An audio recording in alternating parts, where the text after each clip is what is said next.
अस्सलाम वालेकुम। कैसे हैं दोस्तों? उम्मीद करता हूँ आप ठीक होंगे। बहुत ही अच्छा फ़ैसला किया कि ऐसी ऐसी लाइन बोली कि सबका जिगरा हिला के रख दिया और सबको, अपने को स्टार को हैरान कर दिया। इस लड़के ने, नाम है इसका फ़हद मुस्तफ़ा। मेरी तरफ से आई सल्यूट यू। जो इसका बयान आया है आपने थंबनेल पे तो देख लिया होगा कि हमने आजकल पैसा कमाने को सिर्फ ये कर लिया है कि बस पैसा आना चाहिए, ना हलाल देखें ना हराम देखें।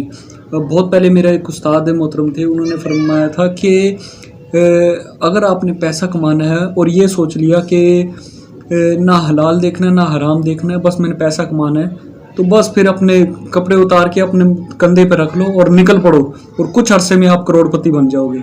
तो लेकिन ये कामयाबी का रास्ता नहीं है, ये है गुमराही का रास्ता, ये है हराम रास्ता। ये वो रास्ता है जिसमें अल्लाह और उसके रसूल ने सख्ती से मना किया है, बल्कि रेड लाइन बना दी है कि इस रेड लाइन को जो क्रॉस करेगा पैसा तो आ जाएगा लेकिन उसका सब कुछ ख़त्म हो जाएगा, उसका सब बर्बाद हो जाएगा। एक साबिर रसूल का वाक़या मैं आपके सामने बयान करता हूँ। देखिए, इस्लाम को जब हम इस पर अमल करते हैं तो पूरे को पूरे कुरान पाक की आयत है कि जब इस्लाम में आओ तो पूरे के पूरे इसमें दाखिल हो जाओ। ऐसे नहीं कि आधे हम यहूदियों से आधे ईसाइयों से इंस्पायर होकर उनकी चीज़ें भी ले और इस्लाम भी ले। जब दो कश्तियों में का जो मुसाफिर होता है ना, वो कभी भी कामयाब नहीं होता।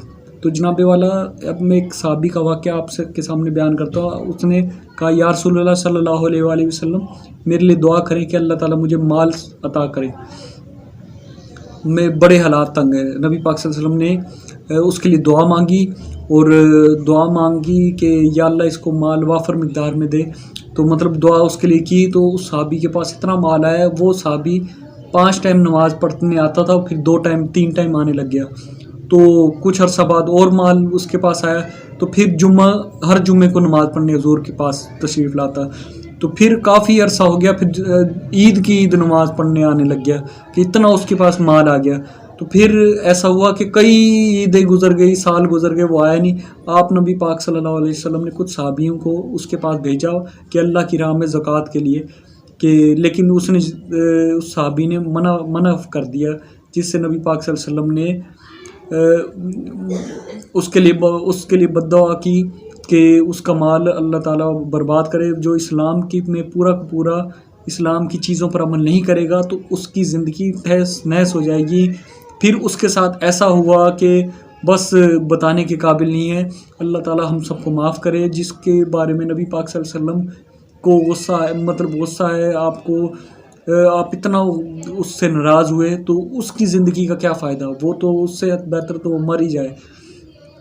अब यही जो नुक्ता है, पॉइंट, यही एक मेरे भाई फ़हद मुस्तफ़ा, अल्लाह उन्हें जज़ाए खैर दे, ऐसी जगह होकर उन्होंने ऐसी बात कर दी कि मैं कहता हूँ बड़े नेक लोगों की सब में वो लग गए कि अपने जो यूट्यूबर हैं, जितने भी नेट पे हैं, आप देखते होंगे कोई अपनी माँ को लेके आ रहा है और नाम ये देख रहा है कि भाई फाशी है, बेहयाई है कि मैं क्या कर रहा हूँ क्या नहीं, बस सिर्फ पैसा।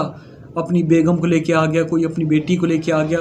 टिकटॉक पे आप देखो कोई अपनी बेटियों के साथ कर रहा है, कोई क्या कर रहा है। क्या इनका क्या फ्यूचर है? आप ये सोचे, पैसा तो है, पैसा तो आ जाएगा इनके पास, लाखों भी करोड़ों अरबों आ जाएंगे, लेकिन उसका फ्यूचर क्या है?